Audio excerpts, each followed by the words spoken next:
Some months ago, we started a walk from Kanyakumari to Kashmir.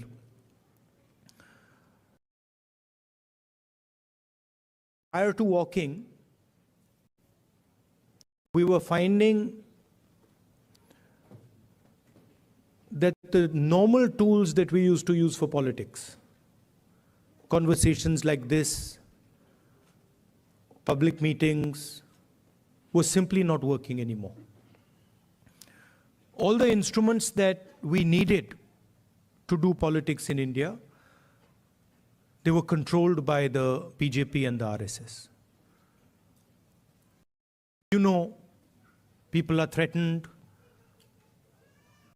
cases are put on people, agencies are used on people. So we also are finding that in some way it had become quite difficult to act politically. And that's why we decided to walk from the southernmost tip of India to Srinagar. And when we started, I thought, okay, देखेंगे क्या होता है.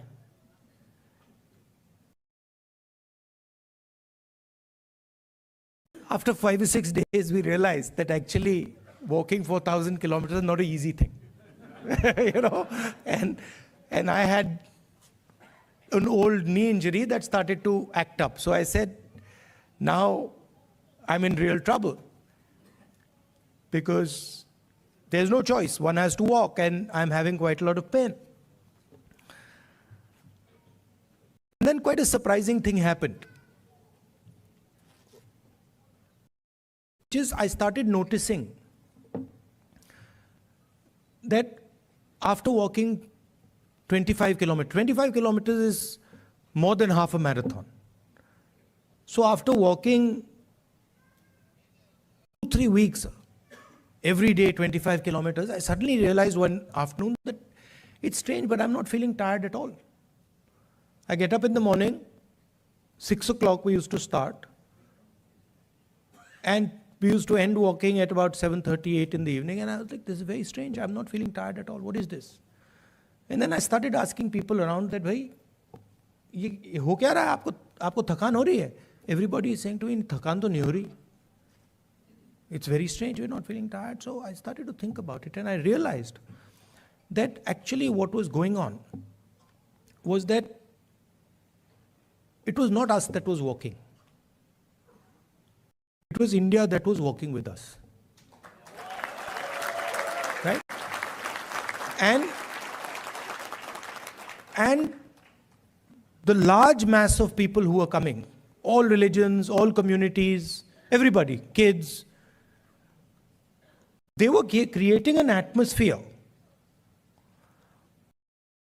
of love and affection where nobody was feeling tired. Almost as if everybody was walking together.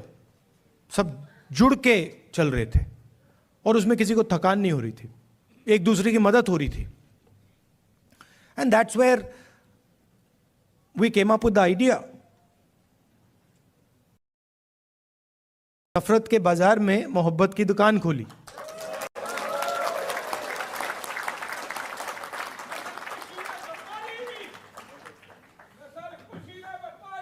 Welcome, welcome.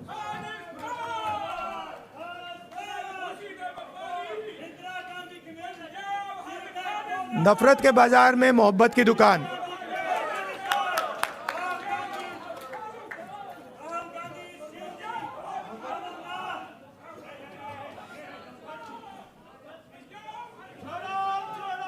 Bharat जोड़ो.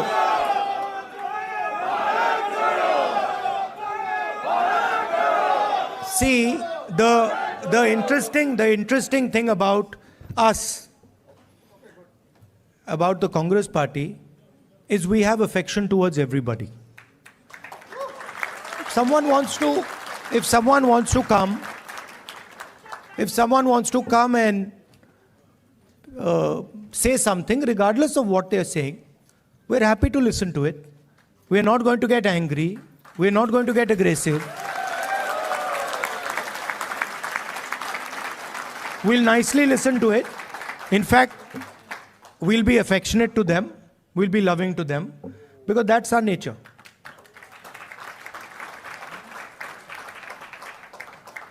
So, we found that when everybody started working together, completely different type of energy started coming. And I noticed that the government tried everything. मतलब जो भी उनमें ताकत थी, उन्होंने यात्रा को रोकने में लगा दी. टीवी से उतार दिया, पुलिस को यूज किया,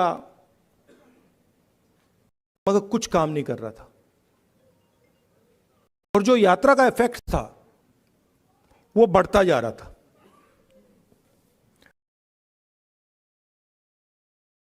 क्यों हुआ? क्योंकि आप सबने हमारी मदद की. सिर्फ not only in India, Bharat Jodo is an idea that is in all your hearts. And it is about respecting each other and being affectionate to each other. It is about not being violent towards each other, not being arrogant. I can see my Sikh brothers here. Your Guru Nanak Ji, his entire life was about this only. That be humble, right? Be humble, be affectionate. And we walk nothing compared to Guru Nanak Ji. I read somewhere that Guru Nanak Ji had gone all the way to Mecca, Saudi Arabia. He had gone to Thailand. He had gone to Sri Lanka. So these giants were doing Bharat Jodo much before we were born. Right? And I can say the same. I can say the same for my friends from Karnataka, Basavana Ji, my friends from Kerala, Narayana Guru Ji. Yeah, so every state in India has had these giants. Adi Shankaracharya, everywhere. I mean, and every single one of them said, listen to each other, be respectful, not just of your own religion, not just of your own language, not just of your own culture. Be respectful for all cultures, all religions, all languages, because they are in fact the same.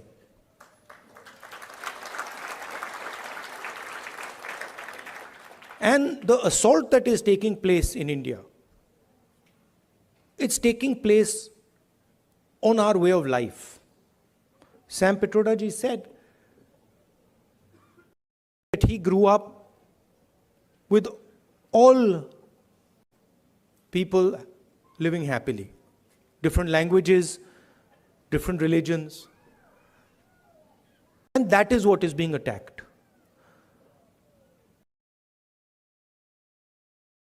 Also, the tradition in India, and again something leaders like Guru Nanak Ji, Basavana Ji, Gandhi Ji emphasized was not to be under the impression that you know everything. That the world is too big, too complicated for any one person to think that he understands everything and he knows everything. And so really that is the disease that Sam sort of outlined. That is the disease, that we have a group of people in India who are absolutely convinced that they know everything. In fact, I think they think maybe they know even more than God. They could sit down with God and have a conversation and explain to him, about what is going on. And of course, our Prime Minister is one such specimen.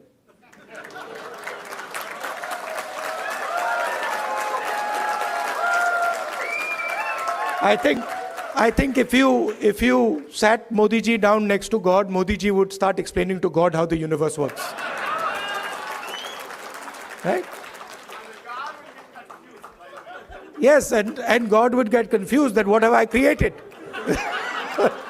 So these are funny things, but really this is what is going on. We have a group of people, who understand everything. They can speak to scientists and explain science to them. They can, speak to historians and explain history to them.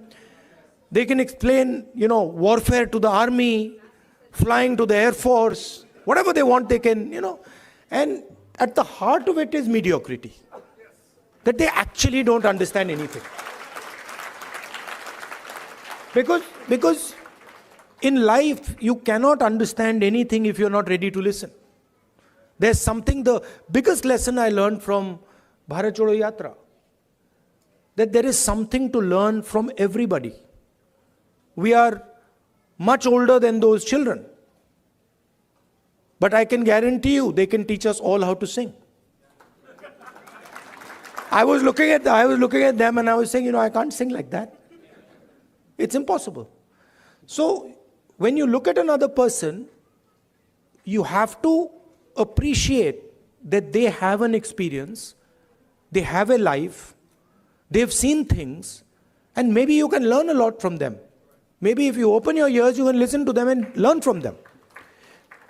And that is actually the Indian tradition. If you look at our country, you will find that our country has the ability to absorb any idea that comes. India has never rejected any idea.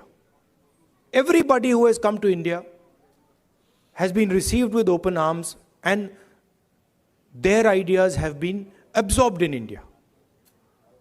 And that is the India that we like. India that respects the rest of the world, India that is humble, India that listens, India that is affectionate. And that is the India that you represent.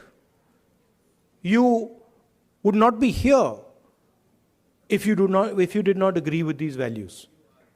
You would, if you believed in anger, hatred, arrogance, you'd be sitting in a BJP meeting. Right? And I would be doing Man Ki Baat.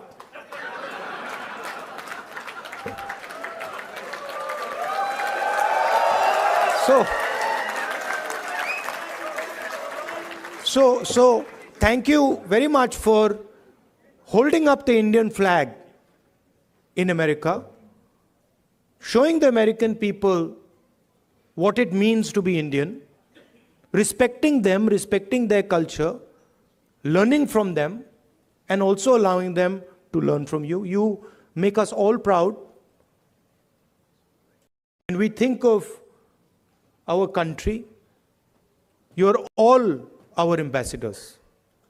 When America says Indian people are extremely intelligent, Indian people are masters of IT, Indian people are respectful, all these ideas that have come, they've come because of you and because of your actions and your behaviors.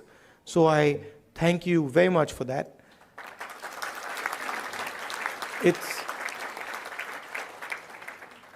I came here this morning. Sam organized the flight. I arrived 16 hours. After 16 hours flying, 6:30 in the morning. I thought I'd be tired, but I'm not tired at all because of the energy that you have given me. Thank you.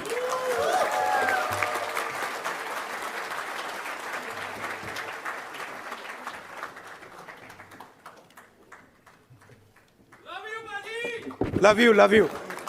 Now they've asked me to answer your questions.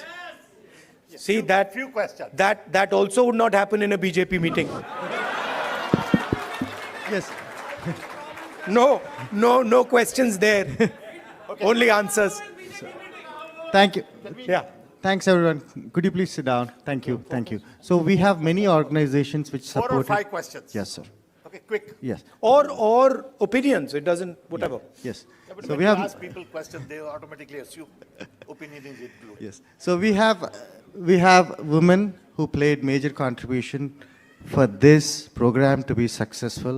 We have women empowerment organization which helped us to make this event successful. So they have a question specific to women, and I would request Ms. Jhansi Reddy garu to ask that question. Mic. Just give me the other mic. Welcome, Rahul ji, for California. And as a Women Empowerment Telugu Association, my name is Jhansi Reddy. So I would like to ask you two questions regarding this women bill that has been, in the court for almost more than half a century. So when the Congress comes in power, Which women's bill? the women's reservation rights.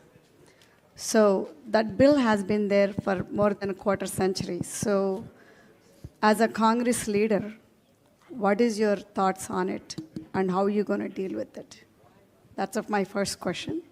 The second question is, in India, it's very hard for a woman for the safety issue. So what are we going to, offer our next generation of the girls in India? Thank you. So on the women's reservation bill, we are committed to that. We wanted to pass it in the last government, but some of our allies were not too happy with it, and they didn't give us the support for that bill. But I'm confident when we come to power, we'll pass that bill. I think part of the answer to your second question lies in the first question. If we empower women, if we involve women in the political system, if we give women space in the governance of the country, if we give women space in the businesses of the country, we will automatically make them safer. So I think involving them in politics, involving them in business, involving them in running the country are the way to give them power. Thank you. Thank you. So we have another Tamil community organization, who united entire Tamil organizations, and they have expressed their support. So they might differ on the Congress party, but they have come here for the love of Rahul Gandhi today. So I would like to invite Mr. Pugal, if you are here. Yeah. Thank you, Sandeep. Hello, Rahul ji. My name is Pugal Anbu. I'm the president of Indo-American Society for Science, Reason and Free Thought. I also represent Tamils who live in Bay Area. On behalf of our people and on behalf of people who believe in science, reason and free thought, I would like to point out we are honored, humble and most truly proud of your journey about opening up the shops of love on the streets of hate all over the India. Tamils have long tradition of harboring brotherhood mindset throughout their civilization. 3,000 years ago, our forefathers said, Yadum ure, Yavarum kelir, Pirapokkum yella uyirkum. Translation, all human beings are created equal, and every town is our town, everybody is our relative. To us, India is like European Union, with each state having its own language, its own tradition, its own festivals, its own cuisine, dress code, way of living, etc., etc. They are all different, yet we live under one country called India. Therefore, it is deeply saddening to us when someone from the union government trying to impose one language, one culture, one tradition, one religion, one school, etc. Recognizing this diversity to make India a robust country, our beloved leader, the Dravidian icon, former Chief Minister Dr. C.N. Annadurai proclaimed, both in Parliament and in public forums, for Manilathil Suyachi Mathiyil Kootachi, which means autonomous rule at the state level and federal rule at the union level. Dear Rahul ji, you have studied in America and you have traveled within United States extensively, and you know much better than anyone else in this room that America is the best example of federalism. Each state has its own constitution, its own Supreme Court apart from federal laws. Whereas in India, Congress party did have its own share of problems in the past, but the times have changed. The new thinking has emerged, and you are the epitome of the new thinking. You are the beacon of hope and the streets of hate in India. Therefore, my question to you is that, like United States of America, what's your thought on making India as a true United States of India? Thank you, Ji. If you read our constitution, the definition of India in the constitution is a union of states. And within our constitution is the idea that the languages, cultures, histories of each one of our states has to be protected under the union. So what you're talking about is already incorporated in our constitution. It's already there. The BJP and the RSS are attacking that idea that you mentioned and also the Constitution of India. That's the fact. Now, for me personally,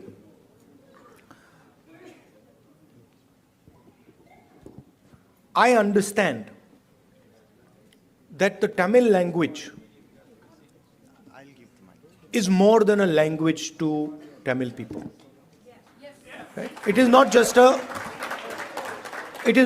language. It is their history,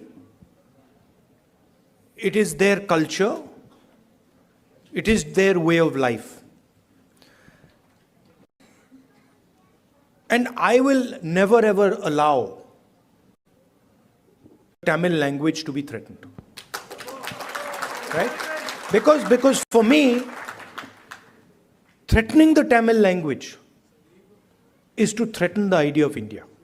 Just like threatening Bengali or threatening Kannada or threatening Hindi or threatening Punjabi are all attacks on India. Right? So, our strength, unlike many other countries, our strength comes from our diversity. Our strength comes from accepting that we are all different, but we can work together. And that is an idea that I'm sure you and the Congress party are protecting. Thank you. Thank you. Thank you, everyone. Please put your questions brief, respecting everyone's time. I know you have opinions, but please put your questions brief. Next question is Mr. Karthik from Ambedkar King Study Circle. Can we allow people to... Yeah, hold on. Yes. These are, please appreciate these organizations have put together this amazing event. There are Telugu, Tamil, Kerala, Kannada, all are together to make this event successful. Respect those organizations. Thank you. We'll do. We've got 5 questions, don't worry. There's more than enough. We can add a few also if you want.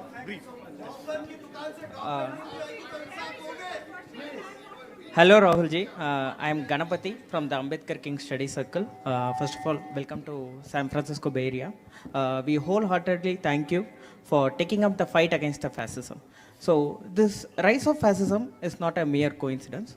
So we believe in the social and the economic equality in the society, and the inequality actually creates a conducive environment for fascism to emerge. So my question is what is the plan of the Indian National Congress to uproot the economic and the social inequality which creates this condition for fascism in the Indian subcontinent and also at the global level? One of the things that we are suggesting is when we were in government, we had carried out a caste census. And the idea behind the caste census was to take an X-ray of Indian society, right? To find out what are the exact demographics of our country, right? What are the different communities? What are the different castes? How many people in each community? How many people in each caste? Because without understanding our demographics and without understanding who is who, it is very difficult to distribute wealth, distribute power effectively. So that was one idea that we had. And we've been putting pressure on the BJP to release the caste census, the numbers in the caste census. They are, of course, not doing it. And we'll continue to apply pressure. And if we come to power, we will do that. But we are committed, as the Congress party, to make India a fair place. And we understand deeply that India today, in terms of its treatment of Dalits, tribals, poor people, minorities, is not a fair place, right? And there's many things that can be done. There is the Nyay scheme that we had, which was aimed at providing a minimum income to all Indians. There are ideas like Manrega. I think an increase in public education, increase in public health care. I think these are all things that can be done to make India a much more equal and fair place. Thank you. Thank you.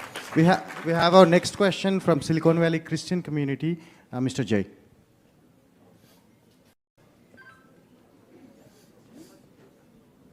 Rahulji, now the Parliament Lok Sabha seats are increasing to 888. What's your take on it? There's a proposal that Modi ji is actually working on. It is going to entirely be based on population.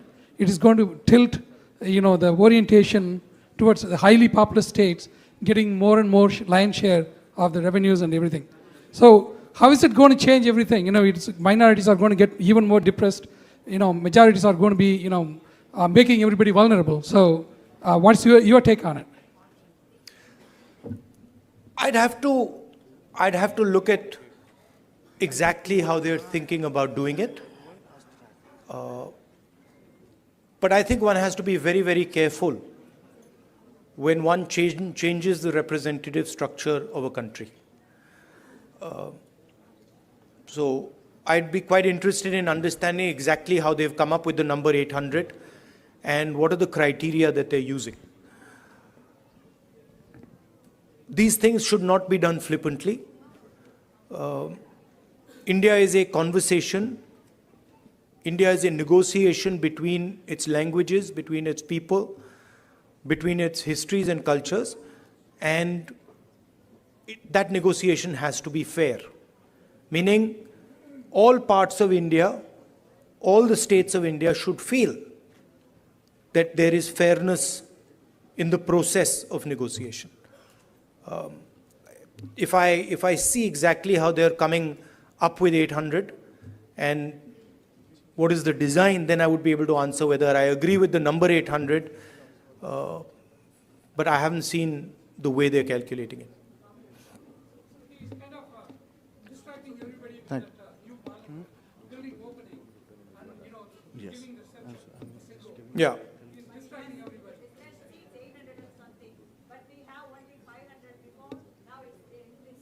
Yeah, but it depends how the ratios change.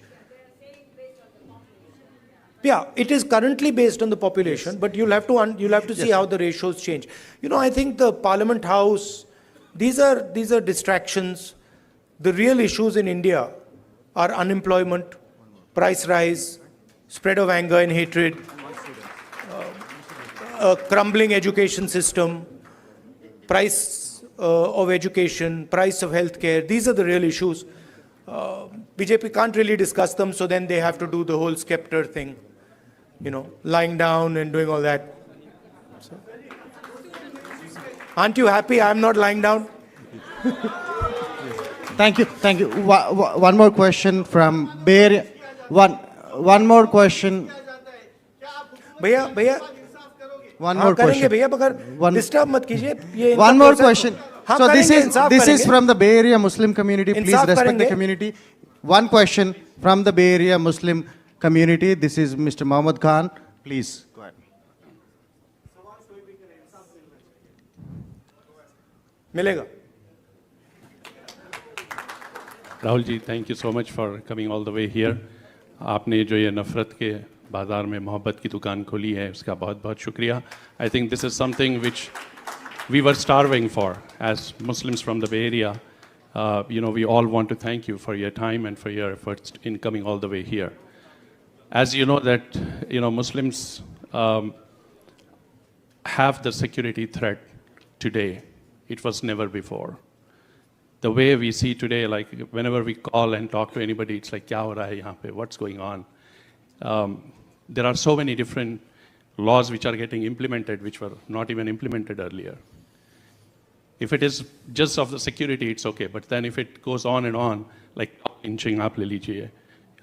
Musalman bachon ko jo hai, they are putting in the jails for the crimes which they have not committed.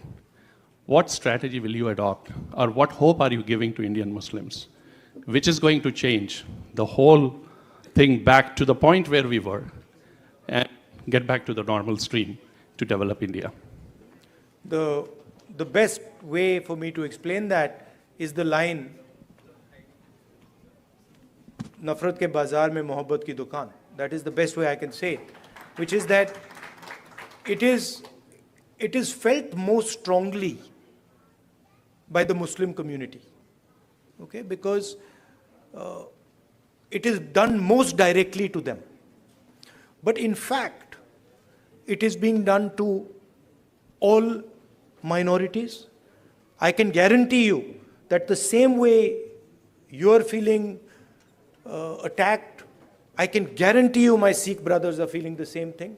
I can guarantee you my Christian brothers are feeling the same, sisters are feeling the same thing, right? I can guarantee you the Dalit community is feeling the same thing, tribal community is feeling the same thing, right? In fact, anybody who is poor in India today, right, when he looks at the extreme wealth that a limited number of people have, in some way he feels the same thing that you feel. That what is going on? How is it that these 5 people have lakhs of crores and I have nothing to eat, right? So you feel it most because it is directed at you most aggressively. But it is a phenomena that is taking place against everybody in India, right? And you cannot cut hatred with hatred. It's impossible, right? You know that. You can only cut hatred with love and affection. And I was surprised at how easy it was to erase hatred in India. I was shocked. I didn't imagine that भाई इधर से उधर चलने से इतना असर पड़ेगा. I didn't imagine it. Right? Indian people, as you yourself have said, they don't believe in this stuff. They don't believe in hating each other. They don't believe in killing each other. This is a small group of people who have got control of the system, who've got control of the media, and who are fully supported by, big money. Right? But this is not the large mass of Indian people. I can guarantee you, I walked from Kanyakumari to Kashmir. I can guarantee you there are more people who believe in love and affection than hatred. Millions and millions more. So don't be pessimistic. Also, I'd like to point out another thing. This happens periodically in India. What is happening, for example, to the Muslim community in India today happened to the Dalit community in the 80s. If you went to UP in the 80s, the Dalit community, what is happening with the Muslims was happening with the Dalits there. So periodically this type of stuff happens and we have to challenge it, we have to fight it, and we have to fight it with affection, not fight it with hatred. We will do that. Thank you, Rahulji. And one last question from the most important community of entire world, that is students. So we have one interesting student from UC Berkeley who wants to, literally begging me to ask one last question. She promised that she would conclude it. Yeah. Wait. One more question. Welcome, Rahul sir, and thank you so much for your win in Karnataka. You've made a lot of people very, very happy. We've literally cried tears of joy, so thank you. So my question for you would be, we have a lot of students who helped out here today. We really feel passionately for your cause, and which is our cause now. But what would you say to us? We want to go back to India. We want to represent our country, but we see how the athletes, the youth, the wrestlers in recent times are being treated. It's very undignified. We feel very discouraged. So what would you say to us to kind of bring the sense of wanting to go back out there for our country? Yeah, please realize that there's a huge distortion. India is not what the media shows. The media likes to show, a particular narrative. It likes to promote a particular narrative. That is actually not what is going on in India, right? It was very clear to me in the Yatra. It's in the media's interest to project these things. It helps the BJP, right? So don't think that everything you see in the media is the truth. And as a young person, your country needs you, right? And your skills and your energy will be very useful to your country. So if you feel like going back, do go back and help out. Thank you. Thank you, Rahulji. Thank you. And I picked up Rahulji somewhere in the morning, 8 o'clock. It's 8 o'clock. So please, 1 minute. So let me conclude it, right? He's a normal human being like us. He's not superhuman. He's a normal human being. Please, 1 minute. Let me thank the organization. So last question, I like the question, which is, what do I suggest that you do? Right? You are all ambassadors of a particular vision of our country. You believe in humility, you believe in respect, you believe in being affectionate to each other. So do not answer anger and hatred with love and affection. Show them that you're not like them. You should support the ideas that will defeat the BJP. Thank you very much.